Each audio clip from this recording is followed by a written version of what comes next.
कोई भी एक शब्द नहीं बोल रहा था। इतनी गहरी चुप्पी थी कि सुई गिरने की आवाज़ तक सुनी जा सकती थी, जब तक कि बॉस ने नहीं कहा, "तो क्या आप में से कोई मुझे बताएगा कि आप यहाँ खड़े होकर बातें कर रहे हैं और काम का समय बर्बाद कर रहे हैं?" उसने इतनी तीव्र नज़रों से देखा कि मैं वहीं काँप उठी। उसकी आँखें इतनी डरावनी और तीव्र ग्रे रंग की थी, जैसी मैंने पहले कभी नहीं देखी। असल ज़िंदगी में वह इंटरनेट पर देखी गई तस्वीरों से भी ज़्यादा आकर्षक था।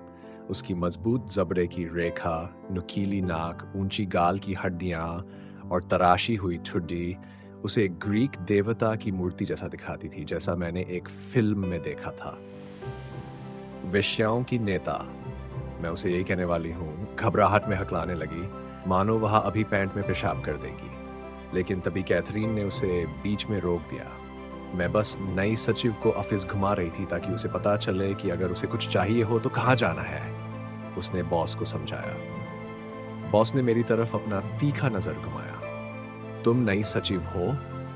उसने अभी की तुलना में थोड़ा नरम लहजे में पूछा। मुझे नहीं पता कि मैं ये कल्पना कर रही थी या नहीं, लेकिन जब उसने पहली बार मुझे देखा तो उसकी आंखों में कुछ चमक आई, परंतु अगले ही पल उसने अपनी अभिव्यक्ति कठोर कर ली। मैंने उसकी तरफ देखा और बिना हकलाए हाँ सर कह दिया। मैं खुद पर गर्व कर रही थी कि मैं कमजोर नहीं दिखी और मैंने खुद को मानसिक रूप से शाबाशी दी। मुझे यकीन है कि कैथरीन ने तुम्हें वह सब कुछ दिखा दिया है जो तुम्हें करना आवश्यक है। उसने एक भावहीन और सख्त व्यावसायिक आवाज में पूछा, ठीक उसी तरह जैसी मुझे पसंद है। हाँ सर, मैंने उसी लहजे में जवाब दिया। उसका चेहरा दिखा रहा था कि वह मेरी आवाज के आत्मविश्वास से प्रभावित हुआ था, लेकिन उसने तुरंत अपनी भावहीन अभिव्यक्ति में खुद को वापस डाल लिया। अच्छा, तुम उन सभी फाइलों को छानकर दोपहर के भोजन से पहले मेरी टेबल पर रख सकती हो? उसने ऐसे स्वर में कहा जिससे बहस की कोई गुंजाइश नहीं बची। हाँ सर, मैं इसे दोपहर के भोजन से पहले आपकी टेबल पर रख दूंगी, मैंने बिना किसी संदेह के आत्मविश्वास से कहा। वह सिर हिलाता है और फिर वेश्याओं की ओर मुड़ता है। मैं तुम्हें फिर से बातें करते न देखूं, नहीं तो तुम्हारी सैलरी आधी कर दूंगा। साफ है? उसने सख्त स्वर में कहा। वे सब अपनी गर्दन गुब्बारे की तरह हिला देती हैं। मैं अपनी हंसी दबा लेती हूँ। वह बस एक गहरी आवाज में गुनगुनाता है और अपने ऑफिस की ओर बढ़ जाता है। बाकी कर्मचारी भी उसके प्रभाव में आकर अपने काम में लग जाते हैं, मानो कुछ हुआ ही नहीं। ऐसा लगता है कि ये रोज की बात है।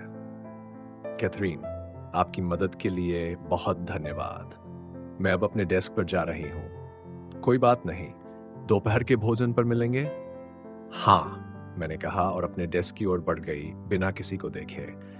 मैंने अपनी टेबल पर रखी सभी फाइलों को छांटना शुरू किया और तय समय से 10 मिनट पहले काम पूरा कर लिया।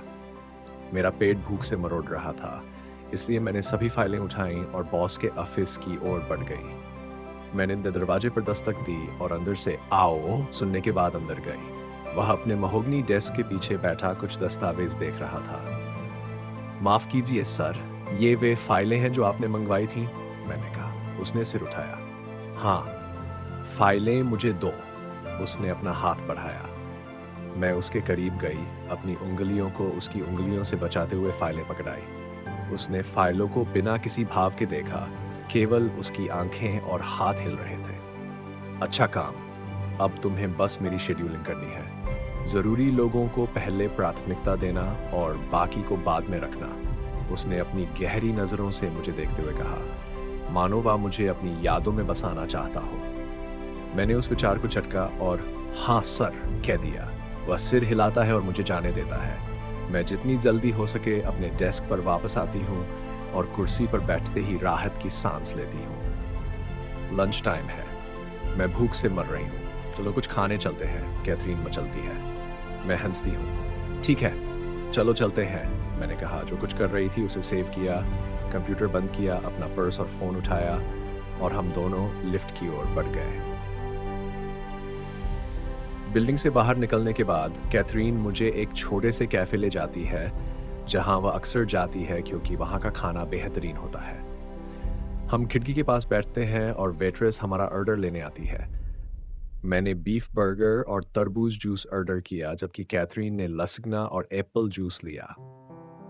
वेट्रेस के जाने के बाद वह मुझसे पूछती है, बॉस के साथ काम करना कैसा लग रहा है? ठीक है, लेकिन थोड़ा डरावना भी, मैंने जवाब दिया। हाँ, सभी पिछली सचिव भी यही कहती थी, उसने सिर हिलाया। क्या वह वाकई उतने ही बुरे हैं जितना लोग कहते हैं? मैंने घबराते हुए पूछा। उसने सोचा और फिर कहा, नहीं, बस जब तक तुम अपना काम समय पर करोगी, तब तक कोई दिक्कत नहीं होगी। मैंने राहत की सांस ली।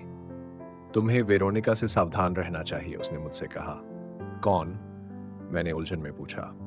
तुम्हें याद है सुबह जो लड़की तुम्हारे पास आई थी? उसने बताया। ओह, तो वही उसका नाम है। कितना आम नाम है, मैंने आंखें घुमाते हुए कहा। हाँ, वही, और उसकी गैंग की वजह से पिछली सचिव ने नौकरी छोड़ दी थी। मैं पक्के तौर पर कह सकती हूँ कि वे तुम्हारे लिए कुछ प्लान बना रही हैं ताकि तुम नौकरी छोड़ दो। कोई बात नहीं, मैं संभाल लूंगी। मैंने ऐसे लोगों को स्कूल से हैंडल करना सीखा है।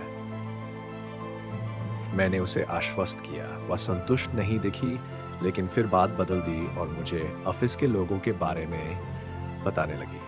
हमारा लंच खत्म हुआ और वह बिल भरने पर अड़ गई, तो मैंने उसे जाने दिया। फिर हम वापस ऑफिस लौट गए। बाकी दिन मैं बस शेड्यूल और ईमेल्स का काम करती रही। शाम 5 बजते ही मैंने अपना डेस्क साफ किया, दस्तावेज सेव किए और कंप्यूटर बंद कर दिया। मैंने अपना बैग और सैचेल उठाया और कैथरीन के डेस्क पर उसे गुड बाय कहने रुकी। फिर लिफ्ट की ओर बढ़ गई। लिफ्ट में बहुत भीड़ थी, लेकिन जैसे ही ये ग्राउंड फ्लोर पर पहुंची और डिंग की आवाज आई, मैंने राहत की सांस ली। बिल्डिंग से बाहर निकलते हुए मैंने सिर्फ सारा को गुड बाय कहा और अपनी कार की ओर बढ़ गई। बैग को बैक सीट पर रखा, इंजन स्टार्ट किया और घर की ओर बढ़ गई। करीब 5 आए जिस पर मैं घर पहुंची। दरवाजा खोलने से पहले थोड़ा इंतजार किया, ये देखने के लिए कि कोई मेरी प्रतीक्षा में तो नहीं है। घर खाली था, इसलिए मैं अपने कमरे में चली गई, कपड़े निकाले और एक लंबा स्नान करने के लिए बाथरूम में चली गई। मैं बस बाथरूम से निकली ही थी कि डोरबेल बजी। दरवाजा खोलकर देखा तो बेथानी थी, लेकिन वह घबराई हुई दिख रही थी। उसकी आंखें किसी का पीछा कर रही हों, ऐसा लग रहा था। जैसे ही मैंने दरवाजा खोला, वह दौड़ती हुई अंदर आई, दरवाजा बंद किया और वहीं गिर पड़ी। क्या हुआ तुम्हें? मैंने चिंता से पूछा। उसने गहरी सांस ली। मैं बहुत बड़ी मुसीबत में हूं, उसने गंभीर आवाज में कहा। क्या हुआ? मैंने फिर पूछा। उसने और गहरी सांस ली। शायद मैं किसी ऐसे इंसान के साथ थी जो साइकोपैथ है और रिजेक्शन बर्दाश्त नहीं कर सकता। उसकी आवाज कांप रही थी। मैंने उसे गले लगाया और आश्वासन दिया कि मैं उसके साथ हूं। ब्रेकअप के बाद उसने तुम्हारे साथ क्या किया? मैंने धीरे से पूछा। मैं उससे बात करने गई थी, लेकिन उसने रोते हुए कहा। मैंने उसे नहाने और सोने के लिए कहा। फिर उसे बिस्तर में सुलाकर मैं अपने कमरे में चली गई। जब मैं सोने ही वाली थी, मुझे वेरोनिका की धमकी याद आई। मैंने गहरी सांस ली। इतनी सारी चीजें हो रही हैं और मैं तो बस एक शांत जिंदगी चाहती थी, मैंने सोचा। अब मुझे कोई तरीका निकालना होगा कि वेरोनिका को संभालूं और बेथानी की समस्या हल करूं। इन्हीं विचारों के साथ मैं बेचैन नींद में चली गई।